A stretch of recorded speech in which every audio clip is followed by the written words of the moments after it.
there. Welcome back to Lena's Journey. This is a channel all about my recovery from anorexia.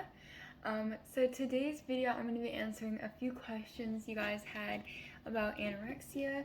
I asked you guys on my Instagram, so thank you to everyone who inputted some questions. So yeah, today's video is going to be all about me answering them. And yeah, let's get started. Okay, so the first question is, how does it start? This question was asked by Lily Draws. Also, big shout out to Lily. It's her birthday today. Make sure to show her some love. Happy birthday, Lily. So how does it start? So there isn't really one way that it starts. It's kind of different for everyone. One thing that I've learned is that with an eating disorder, there's usually some underlying problem. That it's not just like, it can be unhappiness with your body and the way you look, but there's also a million different reasons that it can be happening. For me, mine started when I lost control over my family life because my parents split up.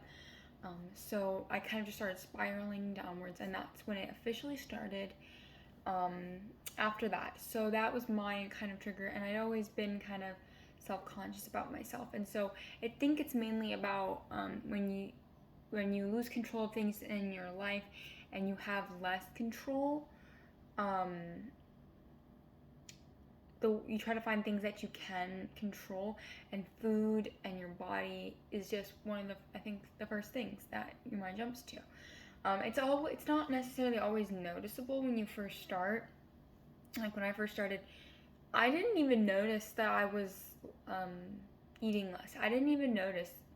And then I started to, everyone started to notice, and then it just kind of spiraled. So there isn't really one specific way it starts. It's different for everybody, to be honest. I would say that it usually starts just because of like something in your life that you kind of lost control of, or it could even be someone made a comment about you,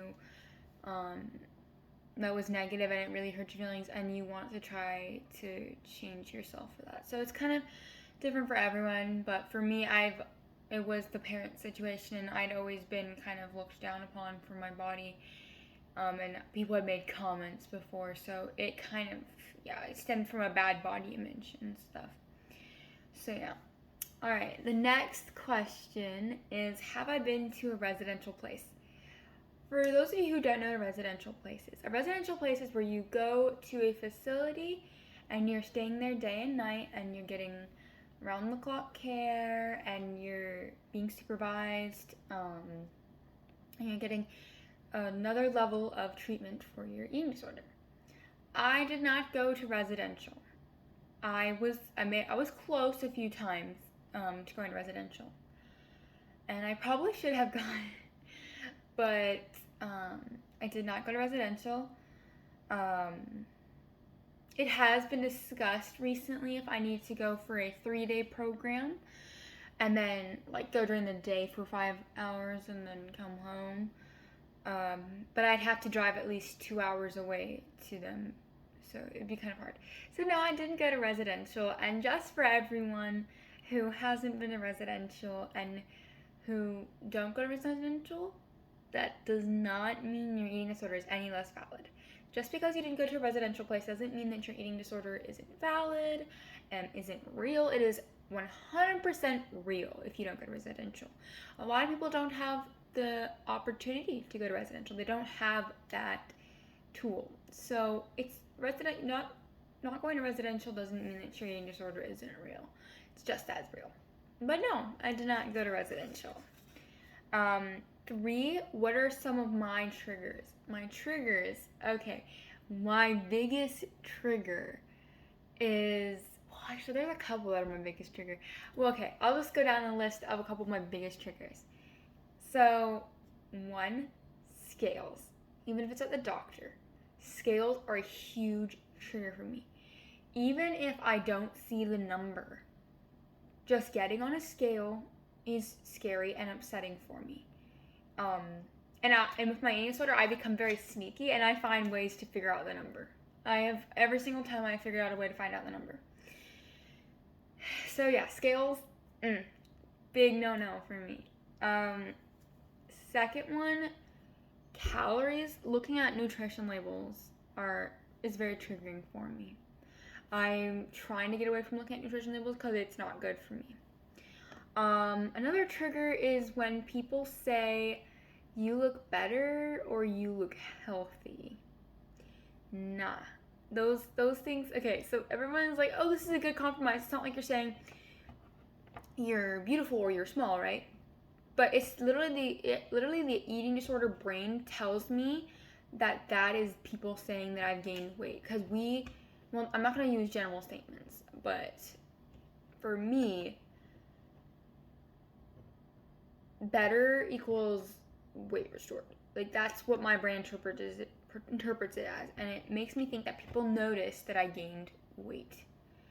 And so it's really frustrating and really scary for me. So yeah. Any comments about my body in general? Like my little sister one time made a comment that was like, she said that I ordered an extra large t-shirt because I like oversized t-shirts. Who doesn't? She said that shirt looks more like a medium than an extra large, and I'd been wearing it. And so it really triggered me. And so things like comments like that, I feel bad because my family has to be very careful what they say, because I get triggered really easy. So yeah. And during my period of not being able to do movement, when people mentioned the movement they were doing, it did trigger me because I was like, well, I'm upset because I don't get to do that, or I would see my older sister go to the gym and I would get triggered because I was like, I can't do that and I'm upset, you know? Yeah. So next question, how long does recovery take? Recovery, there is no X amount of time for recovery. Yeah, recovery takes different amounts of times for each person. For me, I'm 4 or 5 months into recovery. I've had anorexia for over a year. But yeah, recovery, it's not the same for everyone. It could take years. And some people still, like, even when they are recovered, still have some of the effects. It's kind of a long battle. So, I mean, and it can be a short battle. It just kind of depends on the person. And the amount of time that your recovery takes or doesn't take does not determine the validity of your ED. Your ED is always valid. Like, a lot of people, I mean, myself included, struggle with the worry that our eating disorders aren't valid. But it doesn't matter how long it takes, it's valid. 5, describe anorexia in 3 words. Okay. Number 1, I would describe it as mind games. Because it's a very big mind game, and it's like living with a bully in your head. It's like you're always overthinking things, stuff like that. It's a mind game. 2, compensation or compensatory. It comes with a lot of compensation, like trying to compensate for things, whether it be what you ate or anything in general, so it's very a compensatory thing. 3, I would say torturous. And I know it's kind of extreme, but it does honestly feel like torture. I would not wish anorexia on my worst enemy. I mean, I don't have a worst enemy. Actually, I say do. Satan's my worst enemy. Let's just all be real. Satan is our worst enemy. But I wouldn't even wish this on him because it is seriously torture. I think that any eating disorder is torture. Like, all eating disorders are torture. I just feel like it's just a torturous thing, and it's really hard. And I wouldn't wish this on anyone because it's not. I mean, the media and social media and everywhere glamorizes it. Be like, oh, I wish I had a disorder that made me small. But really, anorexia does not have a look. If you aren't underweight, that doesn't mean you don't have anorexia. like if you never were underweight and you are underweight, that doesn't mean you don't have anorexia. That doesn't mean your eating disorder is less valid. But people make comments like, I wish I had it, or, you know, I wish I was, you know, had an eating disorder where I had to be in recovery so I could eat whatever I wanted. And I'm like, what? What? Yeah, it's not, yeah, some people just don't quite get it. The next question is, how does anorexia affect your family life? Well, I honestly have to be honest, it does affect my family quite negatively, because I'm always frustrated, angry, have anxiety, and it puts a strain on the family, especially since they're worried about me a lot. So it puts a lot of strain on the family, and I'm working on helping that not be the case. So it's a slow process. Next one is, how does it affect your friendships? Well, I kind of in the height of my eating disorder, I shut myself off from everyone. So I wasn't talking to people, and so I wasn't talking to my friends. And I have lost a couple friends because they didn't either understand or weren't understanding about it, or they compared them, like they made comments like, oh, you lost X amount of weight. Well, I did it in less time than you, so, you know. It was something like that. It was a toxic relationship, so I had to step back from a couple of friendships. But mainly I just shut myself off from, you know, people, and I wouldn't talk to people, and I was cranky. And and I still am working on not shutting myself off from people, because I do that a lot. I'm still working on the cranky thing too, because I'm hecka cranky. 8, how does it affect your schoolwork? Oh my gosh, guys. My brain was not functioning and still is not at its 100%. So I could not focus on school. I could not focus on homework. I could not focus on videos. My grades didn't tank, but I could not focus. It was a huge issue. I could not think through homework. I could not sit to read my reading assignments. It was really bad. It had a negative impact on my brain. It was really bad, and I'm slowly working on restoring it.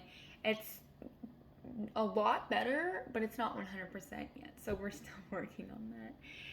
But yeah, because with malnourishment comes not reduced, your brain doesn't have enough to keep itself going. So it does not have a good effect on your schoolwork. Yeah, that's all the questions, guys. Thank you for watching. Let me know if you guys have any more questions. I'm really open to answer any questions you guys may have about anorexia. I'm pretty open about this. So yeah, if you guys have any more questions, comment them down below, or you can reach out to me on my Instagram, which is edrecoveryjourney9. Yes, follow me on Instagram, and then I also have a TikTok. I don't post as much on there, but it is Lena's Recovery. I don't post on there a lot, but yeah. Anyways, thank you so much for watching. I love you guys so much. I hope you guys have a great day. Keep kicking eating disorder butt, and just know that you guys are beautiful and amazing. And don't forget to like and subscribe and turn on the notifications so when I post, you guys can get notifications for it. Thank you so much for watching, and have a great day. Bye, guys.